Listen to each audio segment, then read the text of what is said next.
So you might have heard of deals, or you might have seen deals in HubSpot, and you actually do not really understand what it is all about. So deals in HubSpot just represent the potential sale that you are expecting from a particular contact that is in a particular company.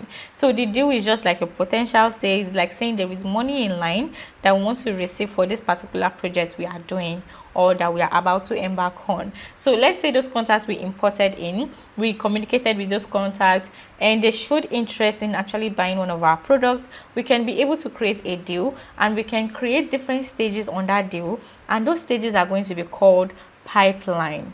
Every one of these deals are going to be living in those pipelines, and they are going to be moving from each stages of the pipeline, from the beginning stage to the end stage. So we have different stages of pipeline that we can create, like the contacted, like the qualified, or the proposal sent, proposal accepted, contract sent, contract accepted, negotiation, then the closed one.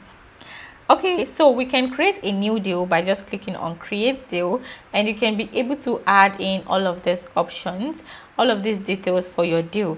If you have been using HubSpot for a while, or your team have been using HubSpot for a while, and you feel like your team are not using HubSpot the way they are supposed to, we at CRM instructors, we can help train your team to make sure that they understand HubSpot to the fullest potential, and they can understand how to use HubSpot for your particular sales process. So you can book your team training by using the link in the description below, or you can check us out at crminstructors.com to see how we train teams to use HubSpot optimally. And also do not forget to subscribe to this channel, and also like this video, and also share to everyone who you think is going to need this video. And I will see you in the next video. Bye.